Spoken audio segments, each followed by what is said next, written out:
Hello, and welcome to ETF Pulse, ETF.com's newest podcast. I'm your host, Kristin Myers, editor-in-chief of ETF.com, here as always with my co-host, Nate Geraci, president of the ETF store. So let's take a look at the ETF Pulse rundown. So first, we're going to be talking about crypto. We keep talking about crypto. Today's episode is no different. The SEC has delayed its decision on several crypto ETFs. We'll be chatting about what you can expect for those filings. And international equity ETFs, they're actually outperforming US markets right now, but why? We'll be talking through all of those reasons. And Cathie Wood is back in the news. Her ARK Innovation Fund, ARKK, is raking in cash right now, despite the fact that it has pretty heavy losses. And last up, Capital Group has launched 8 new model portfolios, all featuring active ETFs. Nate, good to have you here on what is setting up to be a pretty good day for us so far. Recently, we've had GLD hitting $3,000 an ounce. So GLD is up. I mean, I'm feeling pretty good today. How are you? Welcome. I'm fantastic. I told you a couple of weeks ago that I'm going to slowly morph ETF Pulse into Crypto Pulse. The Crypto Pulse, it's happening. It's absolutely happening. Okay, so to that point, so the SEC has essentially decided to delay a decision on a bunch of different crypto ETFs. XRP and Solana, I think, are two of the biggest ones that's getting a lot of news. But Dogecoin, there's a Dogecoin ETF filing that is also wrapped up in this. Now, the XRP and Solana decisions are at least pushed off until May. Final decisions won't even be happening until the fall. So when you heard this news, because at first glance, of course, you see the headline, the SEC is delaying decision. You're thinking, well, wait a minute. I thought that this administration was going to be friendly on crypto. What could possibly be the cause for delay? Will this impact their approval? It looks to be pretty procedural so far. I don't know if you have further thoughts or kind of insights on what might be happening with some of these ETF filings. Yeah, I think procedural is the right word. You mentioned, so you have Solana, XRP, Dogecoin. There's also a Litecoin ETF filing. And there are several other ETF related filings out there as well. So for example, staking within spot Ether ETFs, the SEC delayed a decision on that. They delayed a decision on options trading around Ether ETFs, and they delayed making a decision on in-kind creation and redemption for both spot Bitcoin and spot Ether ETFs. So they put up a yield sign on all of this. I actually don't read too much into this because guess what? The new SEC chairman isn't even in place yet. I know he hasn't been confirmed yet. He hasn't been confirmed. And last I checked, there's not even a scheduled confirmation hearing yet. You make a really good point because I think so much has happened. I mean, this isn't like a political commentary, but I mean, so much has happened that has come out of the administration that I think has even impacted what we're seeing on Wall Street and with investors just over the last couple of weeks and months. I can't even really say months. It's hard to kind of forget that the current administration is still in its infancy. 100%. They're still getting all of the pieces in place. It's been in place for less than 3 months. So, yeah. And here's the other thing, too. You mentioned procedural. So you have this, I don't want to get too technical, but you have this 19B4 filing process. That's what we're talking about here. This goes through the SEC's Division of Trading and Markets. And essentially, once the SEC acknowledges these various filings and they post to the Federal Register, they have 240 days to make a decision. Right. And there are various, I'll call them checkpoints along the way, say at day 45 and then at day 90, where they can publicly either approve, deny, or delay a decision. They're just delaying right now because they can. They don't have to make a decision. So wait for the new SEC chair to get in place. And if you look at historical crypto ETF filings, like with spot Bitcoin and spot ETH ETFs, the SEC and different SEC, but they strung that out as long as they could procedurally. Yes. Yeah. And as you're mentioning, there are these kind of checkpoints and we always have headlines around every single checkpoint, it seems, especially on these filings, at least that are of particular interest to folks. But I mean, there's the first question, right? Which will this affect their approval?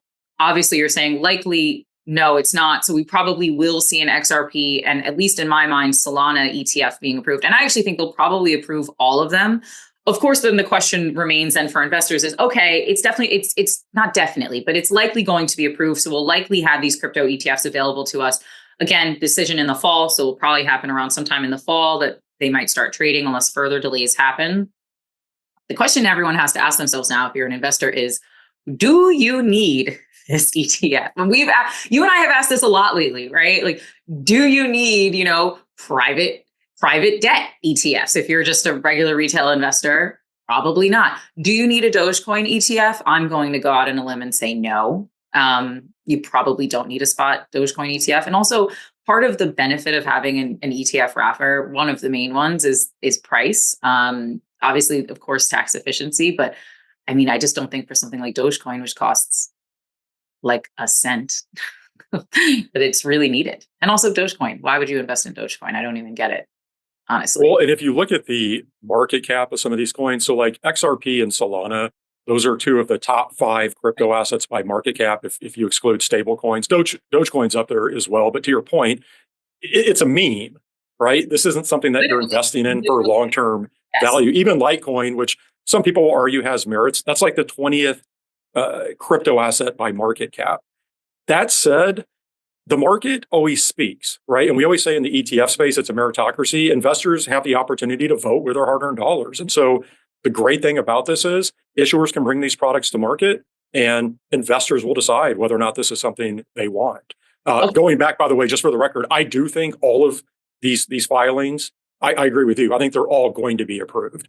And I think they'll all be approved this year. So I think investors are going to have an opportunity to vote this year with their hard-earned money. That's right. Money. And thanks to 24/5 trading, you can now vote with your dollars at all hours of the day. So are you going to buy a Dogecoin ETF at 2 a.m?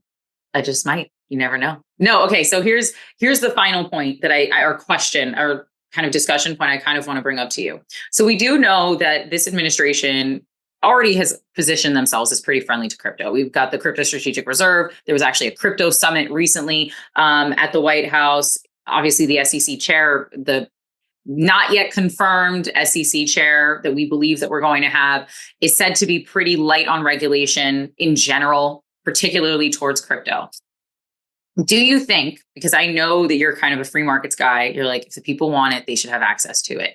But do you think that there's the possibility, because at least in the crypto space, I would say probably more than you would see with other asset classes, for sure, there's a lot of scams, a lot of pump and dump schemes that are kind of going on. Do you think that there's a possibility? You just mentioned Dogecoin is a meme, and it is. It's really not an asset that I think I've heard anyone say that you should take seriously as an investor in your portfolio. So do you think that there's a possibility that we could start seeing ETF filings on some of these scam coins, trash coins, essentially pump and dump schemes, that it opens up that possibility for an even larger audience through the ETF wrapper?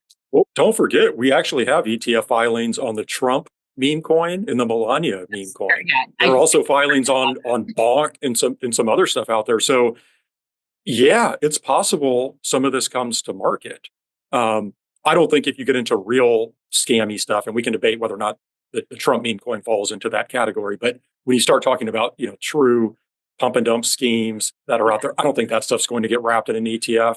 And I think I'll be somewhat surprised even if the Trump and Melania meme coin ETFs make it to market. And I know we talked before just about, you'd hate to be sitting in the SEC chair seat and be the one to deny those ETFs from coming to market, but there has to be a line somewhere. And I am a free markets person, but there has to be a line somewhere, right?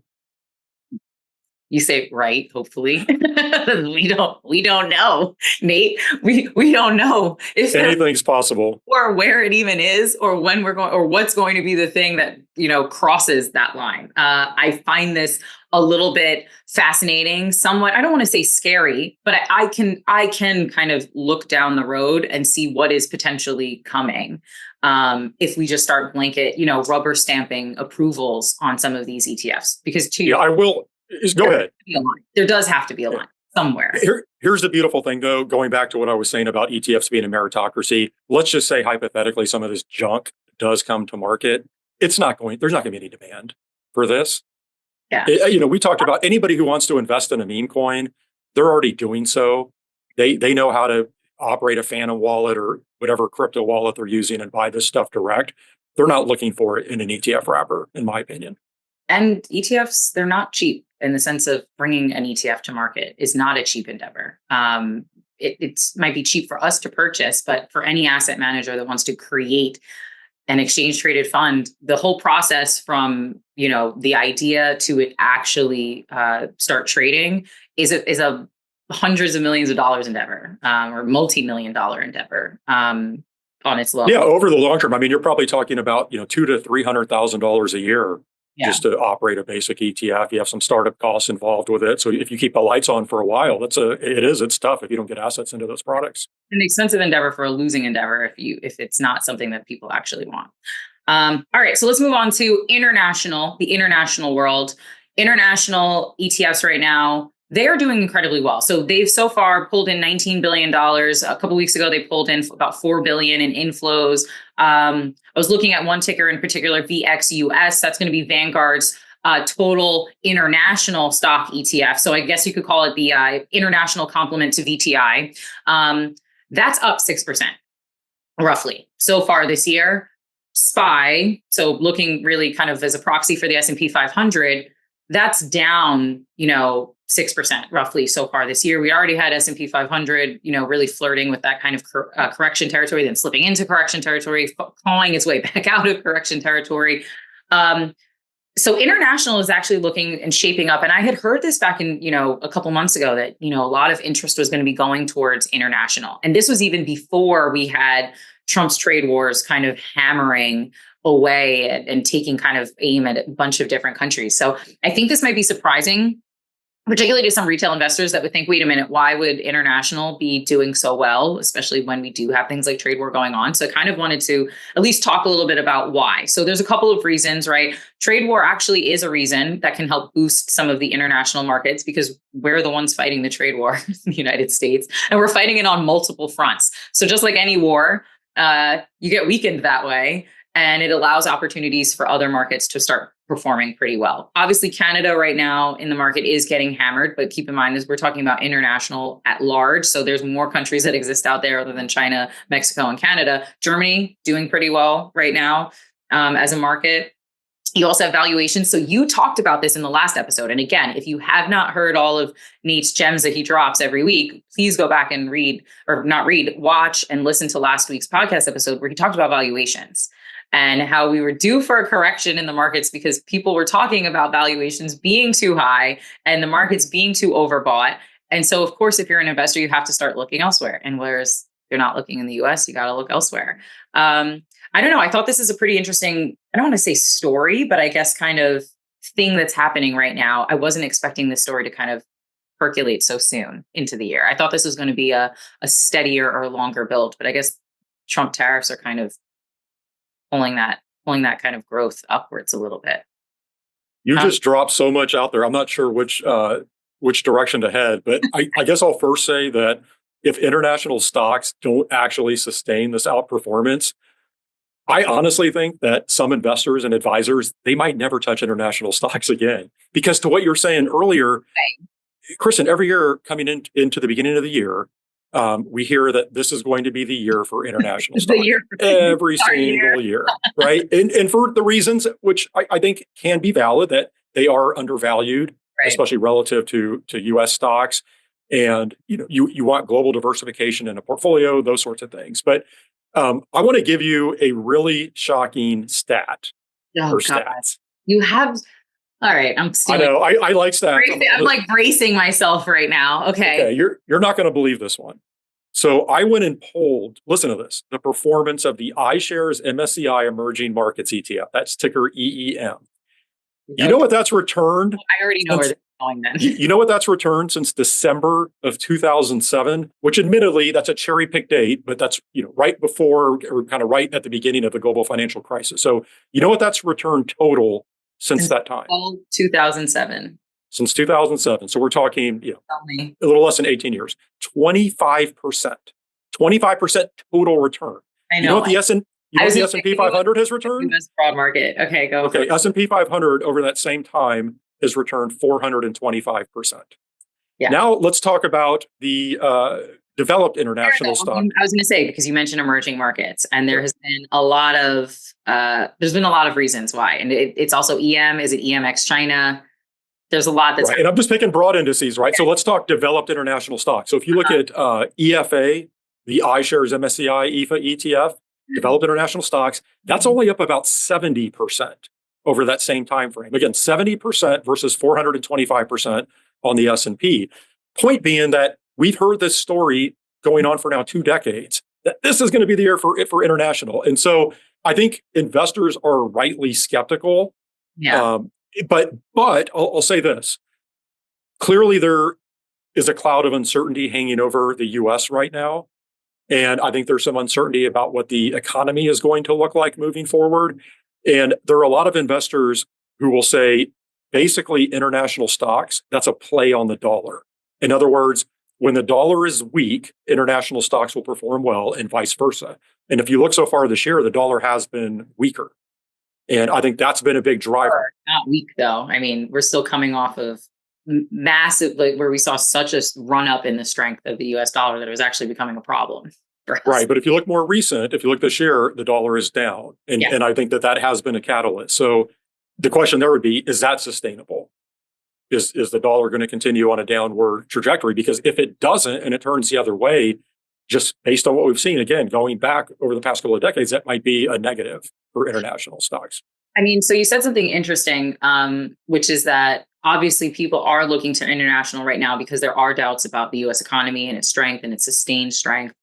But to your point, we've actually, even what we see right now with the US economy and concerns and questions around the US economy, we've already had before recently. Like, I don't even need to go back to 2007 when I was a sophomore in college, freshman in college, I will tell you, I was not paying attention to the markets that year. I was not. I was just trying to make it through school. But yeah, we have had this kind of picture about the U.S. economy where there's been doubts and concerns about it, literally within the last decade, and yet international powers through. Ultimately, the cloud's clear. This is the year, though, where people get fed up with that story and they officially hit fatigue about international being an opportunity. To your point, if every year we're like, this is the year, this is our year, international is going to make it through this year. If it doesn't happen this year, do you think investors are going to kind of give up on the international story? Or I really do. And honestly, I think we have already seen a lot of that over the past several years. I think there are a lot of advisors. If you talk to advisors, they've continued to shrink their international exposure in their client portfolios. And so I think a lot of investors are actually currently underweight international stocks overall. And if we see performance, again, if this is really just a head fake and international stocks turn the other direction, US stocks outperform, like I said earlier, I think a lot of investors are just ready to throw in the towel for good. I'm not saying that's the right decision. I just think the sentiment there is such that it's tough. I understand it, though. I have EM in my portfolio, personal portfolio, which is not that everyone should be copying necessarily my portfolio. I like to trade at 10 o'clock at night, but and buy ETFs at the middle of the night. But I will say my EM, I do look at it in my portfolio and I think, how much longer should I keep holding on to this? Now, all that said, I will say, if this is a more sustainable move and we continue to see substantial outperformance from international stocks, I think investors are going to dive in here. I think you're going to see a tremendous amount of flows in the international ETF category. Mm-hmm. I think this could be a big story, but it's going to be entirely performance driven. Well, we'll keep everyone updated on that. We'll keep an eye out on it, as they say. All right. So we'll definitely be talking about that. Throughout the year. Well, it's kind of funny since I think in a way, this kind of dovetails nicely into what we want to chat about next, which is the performance hasn't been there yet. Interest remains. And that's going to be Cathie Wood's ARK Innovation Fund, ARKK. It is down less than 22%, just under 22% so far in the month. It is down 15% year to date. So, I mean, we are massively underperforming broad market, and the broad market has not been doing well compared to essentially what we've seen over the last couple of months. And yet,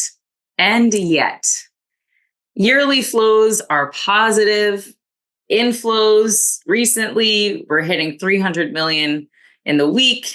The question is why? Because if you look at the holdings in ARKK, I mean, Tesla is like its top holding. And we already know what happened with the Tesla story recently.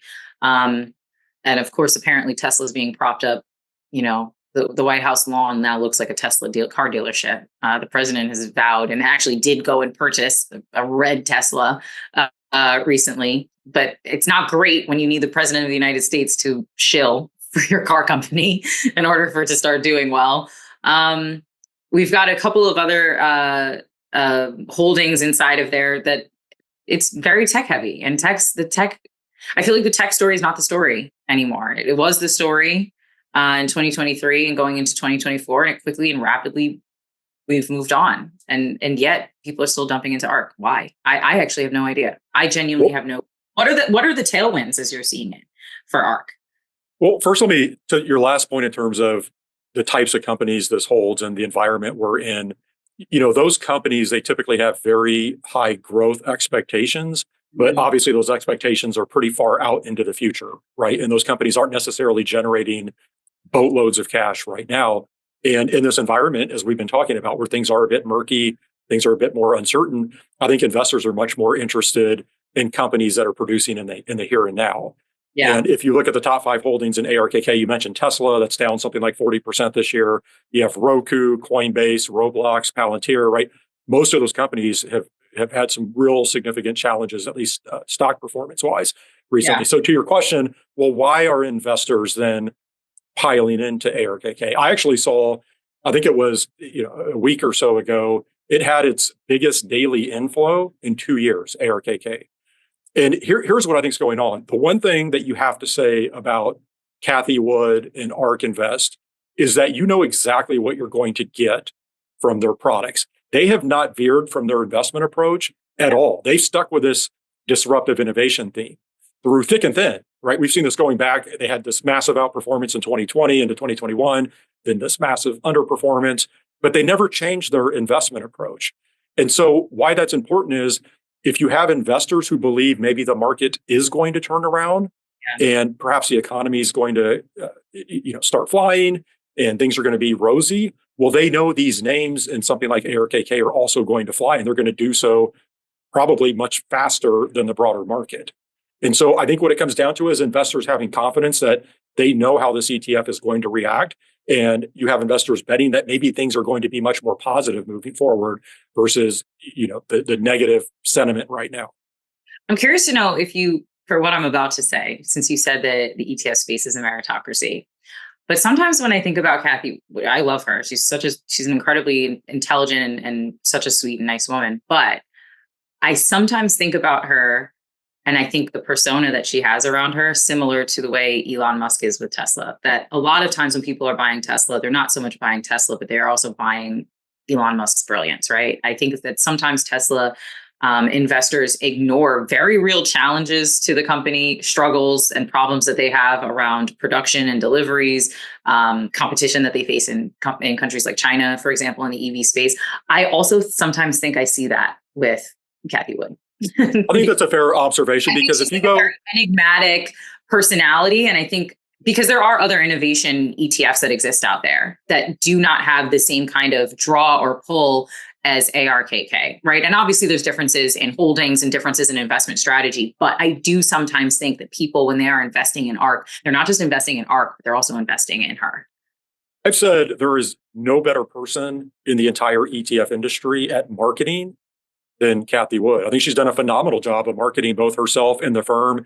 They have this philosophy where they're sharing all of their research out on social media, technically open source, right? They put their models out there and those sorts of things. But, on the other hand, if you look at performance, say of ARKK, go run a chart of that versus the S&P 500 since the inception of ARKK. They've massively underperformed since inception. But the way, to your point, this persona and the way that they're able to market has overcome that performance. And they did have those couple of years where they lit the world on fire. I mean, that 2020 performance. It seemed like the geniuses or like Nostradamus of like the ETF space. So in a way, I almost think that if Cathie Wood was not attached to ARK, if this was someone else's fund, I don't know if they would have survived this long or would have attracted as much interest and definitely not as much inflows as we've seen into this. Yeah, I think that's fair. I mean, if they marketed ARK, say the way Vanguard markets their ETFs, yeah, you're right. I don't think they would have any shot. And I think she deserves a tremendous amount of credit for that. Yeah. Now, I will say there are some people who they will say she's pushing the compliance boundaries in terms of, what she can put out there. I'm not getting down that path. It's interesting because she's a very polarizing figure in the asset management space. I think that's a whole nother, podcast we can do. But Yeah, I think she deserves a lot of credit for being able to market her firm, and especially given that something like ARKK has underperformed. Massively. Maybe we need to remind people that massively underperformed. All right, let's finish it up with Cap Group. So Capital Group, 8 active ETF model portfolios. They range in growth targets from pretty aggressive growth to a more conservative portfolio. We've kind of talked about model portfolios, surprisingly. Sorry, we're only a couple of episodes into this podcast. We've talked about it a lot, actually, lately. What are you seeing, someone who has their own firm, what are you seeing really as the biggest news that an investor should kind of take away from this, that they have this model portfolios based around active ETFs? Well, to your point, we have talked about this a couple of times. I think this is a trend that's going to continue to accelerate just in terms of issuers rolling out ETF model portfolios, because it makes sense for some advisors who they don't want to manage their own portfolios. They can outsource that part. They can focus on their client relationships and the other aspects of their business. So it's something that they don't have to worry about. And it makes sense for issuers because they're trying to get advisors to buy their ETFs. So what better way than putting their ETFs in model portfolios and selling those model portfolios to advisors, right? I would say the drawback that I see with these capital group models in particular is, my understanding is that they're not open architecture. In other words, they're only using capital group ETFs within the portfolio. So if you're an advisor, think about the optics of that your clients only hold capital group ETFs. That's like basically saying Capital Group has the best ETFs for every asset class. And these are actively managed ETFs. So that's even a bigger statement. You're saying they have the best active manager for every asset class. So I think that part, I don't necessarily, I'm not a huge fan of. I think models can have a lot of value. I prefer the open architecture models where, theoretically, and I get an issuer is going to put some of their ETFs in there because this is a distribution channel, but hopefully they're doing due diligence and using other issuers' ETFs as well. But, all that said, Capital Group's a big name and they have a tremendous following among advisors.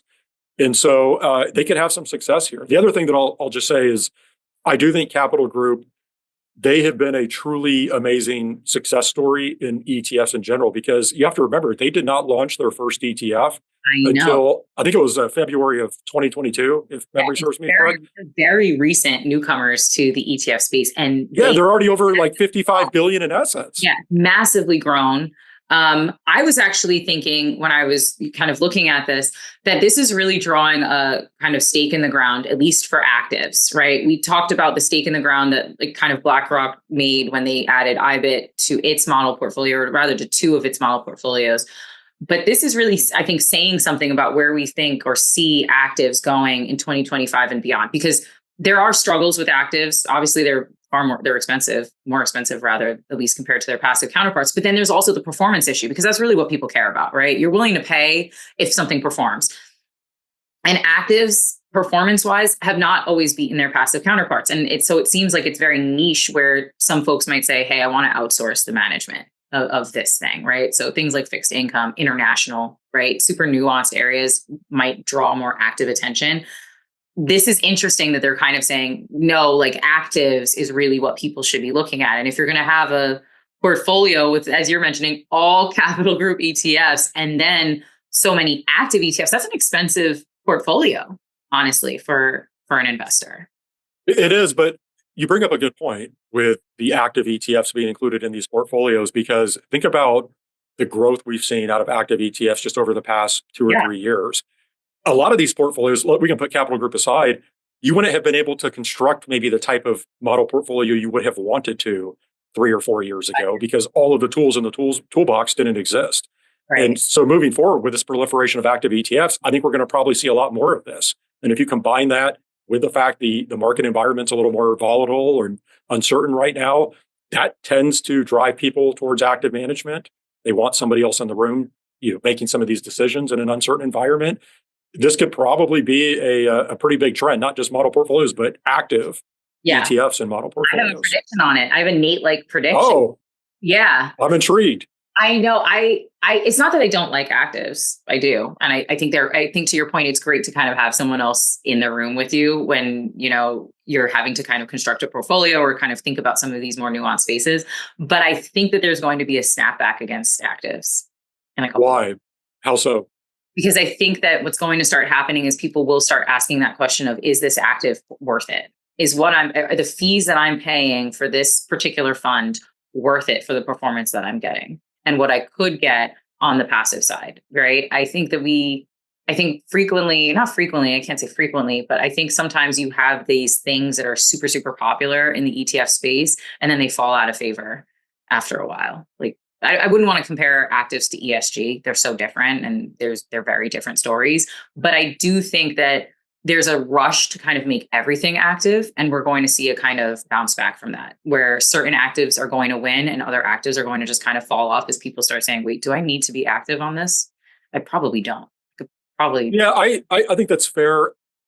I guess the way that I see this is that the flows into passive products, I don't think that's ever going to slow down. I think people are going to continue to pile boatloads of money into, Vanguard and iShares passive ETFs. But to your point on fees, if you actually look at a lot of I don't say a lot, a number of the active ETFs that have come to market, they're pretty competitively priced.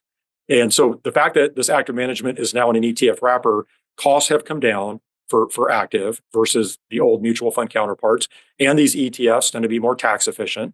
So you have a tailwind there. So the combination of lower fees, more tax efficiency, the hurdle that active managers have to jump over to generate outperformance is now lower.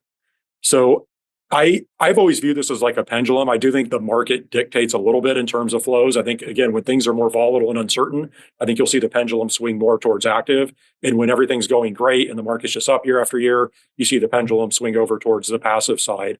I think it's always going to be like that. From an investor behavior standpoint, you can't. There are too many investors and advisors out there that they want to outperform the market, and they believe that they can, and they believe that they can pick the active managers. Yeah. Who will outperform, even if all of the data says that's a very difficult task. People are still going to do it. Well, we're going to see. It's my first prediction. What's the specific prediction? Okay, listen, I'm baby stepping my way into being a predictor, all right? There's no hard and fast prediction here. It's just a generalized prediction sentiment I'm making. Okay, the way that this works in the ETF space, first of all, you have to make very specific predictions. We have to have numbers. There also has to be something on the line. So steak dinners tend to be pretty popular. Some people prefer sushi lunches. There's been other bets. So we can table that for another episode, but we have to think of something. We need detail and something has to be on the line. I'll work on it. But it's always going to be a steak dinner, at least for me. You're going to be in Vegas next week for the ETF conference, correct? We're both going to be there. So I bring that up. Yes, in Vegas. Vegas is going to get you into the gambling mood. So that's the perfect stage for you to put on your betting hat and make some real predictions with something real on the line. So I think we'll have to come up with a couple of bets. I think that'll be fun for our next episode. I think we should come up with some Vegas bets. I love it. We'll kind of like at least one. We'll draw a line in the sand on it, make a stake, and then we'll see how make a stake. See what I did there? We'll see how it goes later on in the year. All right. Well, that was this week's episode of ETF Pulse. As Nate already mentioned, check us out next week. We're going to be in Vegas.